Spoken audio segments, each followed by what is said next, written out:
Good morning. For both the places is almost, I think the time is 1:23 here.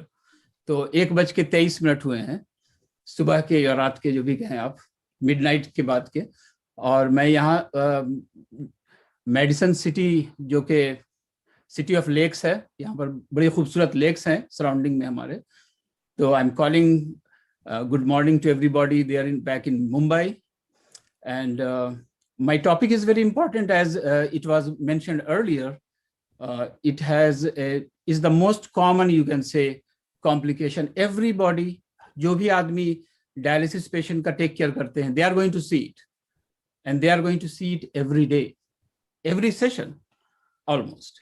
So it's so common that everybody needs to know that and needs to understand and try to manage it to their own level. तो ये talk मैंने जो की है, I am going to make it concise, but the most important thing is you get the message. So as a starting point, I was told to try to do it more in a discussion format, where हम लोग जो है एक real case scenario के तौर पर एक कोई पेशेंट लेंगे and then we'll see what should be done next और what we learn from that particular case. तो पहले केस पर आते हैं. एक पेशेंट है जिसका नाम मिस्टर स्नाइडर है, जो कि आपके मेंटेनेंस डायलिसिस पर है 3 times a week, Monday Wednesday Friday schedule. वो 4 घंटे की डायलिसिस इसकी होती है और आफ्टर 2 घंटे के उसको कुछ पसीना आ रहा है, he is sweating over his forehead, and कोई टेक्नीशियन है जो उसके पास जाता है और पूछता है कि कैसे हैं आप, और उसको टच करता है तो उसको कोल्ड फील होता है. This is a very common scenario. हमारे राउंड्स के दौरान कभी कभी नजर आता है, पेशेंट से बात कर रहे हैं, वो स्टेयर करने लगता है. तो आपको नेक्स्ट स्टेप क्या होना चाहिए? इसमें कोई एक सवाल का कोई एक जवाब नहीं है. इसमें मैंने ऑप्शंस दिए हैं कि आप तुरंत एक बोलस देते हैं, ब्लड प्रेशर चेक करते हैं, या अल्ट्राफिल्ट्रेशन जो हो रहा है उसको होल्ड कर देते हैं, या फिर पेशेंट को खाने के लिए कुछ देते हैं. तो ऑब्वियसली ऐसी सूरत में जब आपको पेशेंट नजर आए कि बड़ा कोल्ड है और उसका रिस्पांस भी थोड़ा पुअर है, तो सबसे पहले आप ये करेंगे कि ब्लड प्रेशर चेक करेंगे. बाकी चीजें भी आप करेंगे, जैसे आप उसको बोलस भी देंगे, उसका होल्ड ऑफ भी कर देंगे इन द मीन टाइम, इसलिए कि आपके दिमाग में है कि उसका ब्लड प्रेशर लो हो सकता है. ये बात आपके दिमाग में आनी चाहिए. जब आप पेशेंट को देखते हैं, बहुत क्लियर नहीं समझ में आ रहा है, check the blood pressure, that is the first thing. तो इसलिए ये जरूरी है कि ये सब भी आपके दिमाग में आना चाहिए. लेकिन बात जो पहली दिमाग में आनी चाहिए वो आनी चाहिए कि आपका ब्लड प्रेशर कैसा है. जहां तक फूड ट्रे की बात है, और एक डिस्कशन में मैंने थोड़ी देर पहले देखा कि तो हमारी यूनिट में ड्यूरिंग डायलिसिस कोई नहीं खा सकता, पीरियड. जो भी डायबिटिक हो या नहीं हो, सबका स्केड्यूल बना हुआ है. रीजन ये है कि कुछ के खाने के दौरान में ब्लड प्रेशर गिरता है और मैं उसको थोड़ा सा टच करूंगा क्यों, और तो उसमें ये होता है कि पेशेंट फील करते हैं डिस्क्रिमिनेटेड, के उसको खाने दे रहे हैं, मुझे नहीं खाने दे रहे हैं. अब किससे किससे कहें, तो हम लोगों, लेकिन जो प्रोटीन लॉस को बचाने के लिए या उसको रिकवर करने के लिए हमारे पास कॉन्सेंट्रेटेड प्रोटीन सोल्यूशन होता है, जो कि at the end of the dialysis everybody is offered. Specially जो लोग हाइपोएल्बुमिनेमिक होते हैं, उनको हमारी टीम के जो न्यूट्रिशनिस्ट हैं सबको ऑफर करते हैं. Some of them they like it and some don't like it.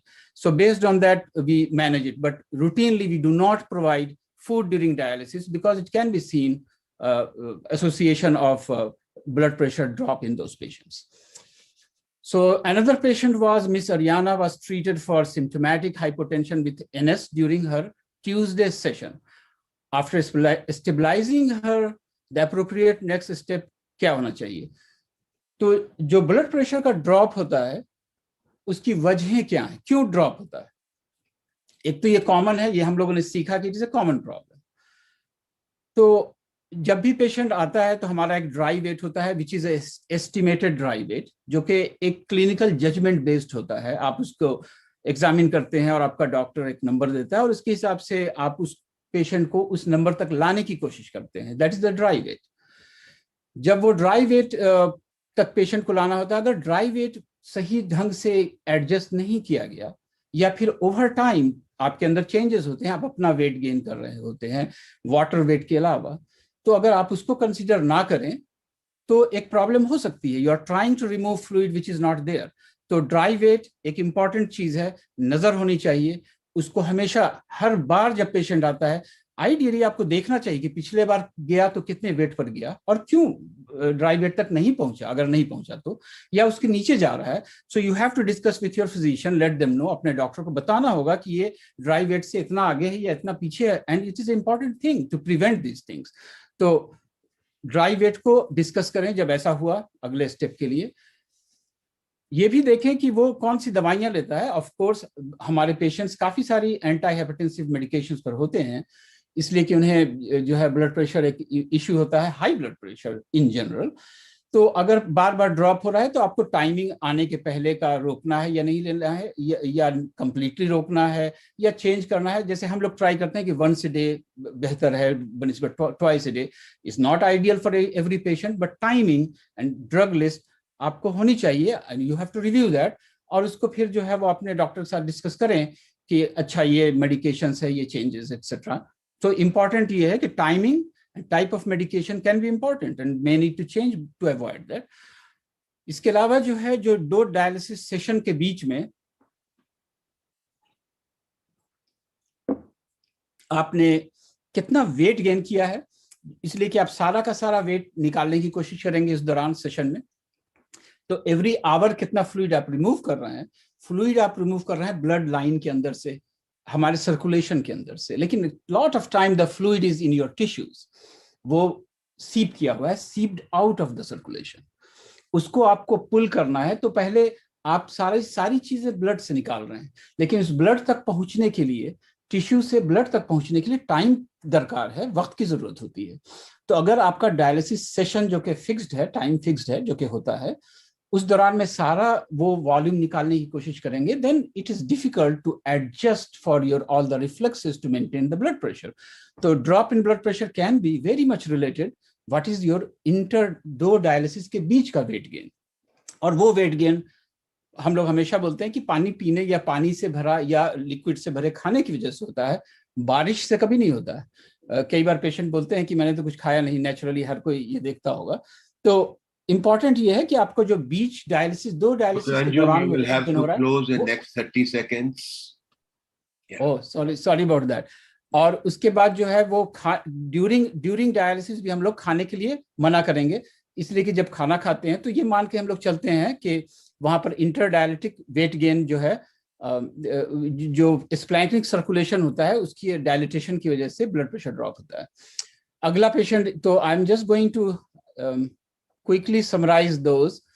तो जब भी आप ये देखें कि पेशेंट का ब्लड प्रेशर ड्रॉप हो रहा है, तो इंपॉर्टेंट चीजें हो गई कि आपने उनका ड्राई वेट देखा, और जब आप मैनेज करने जाते हैं तो सबसे पहले या तो स्टॉप कर दें अल्ट्राफिल्ट्रेट, या स्लो कर दें, सेलिन बोलस दें, नॉर्मल सेलिन 250 ml या एल्ब्यूमिन भी यूज कर सकते हैं। Oxygen supplement always helps, should give even if you not seeing any hyposaturation, still give oxygenation sometimes। और पोजीशन चेंज जरूरी है, जहां सर जो है नीचे की तरफ होना चाहिए और पैर ऊपर की तरफ, तो ब्रेन का सर्कुलेशन रिवाइव हो जाए। ये एक बहुत लंबा टॉपिक है, is very difficult to concentrate, लेकिन ये सिंपल है। लेकिन जब आप ब्लड प्रेशर लो होने के साथ साथ अदर सिम्टम्स देखें, जैसे फीवर देखें, एब्डोमिनल पेन देखें, चेस्ट पेन देखें, तो इन सारी चीजों में other reasons, not from just fluid removal, but can be a secondary condition, like patient को कहीं पर infection है, patient को कहीं पर heart problem हो रही, कोई other occult problem है, इसको recognize करने के लिए examine करना जरूरी है। और अगर आपको ऐसा लग रहा हो तो always tell your doctor or whoever takes care of that patient at that time. So rest slide I have to rush through. Yeah. I think you have given the message to them that this is the very commonest complication during dialysis, and what a technician is supposed to do if he gets that. और अगर आप treat ना करें तो thrombosis हो सकती है, इसलिए ब्लड फ्लो स्लो हो गया, इस्कीमिया हो सकता है हार्ट में या सर्कुलेशन में, मोर्टेलिटी ज्यादा देखी गई है, सारी स्टडीज शो करती हैं, और उसके बाद डायलिसिस भी पूरी नहीं हो पाती है, रोकना पड़ता है। तो ये सब प्रॉब्लम्स हैं। Thank you, it was a shorter time and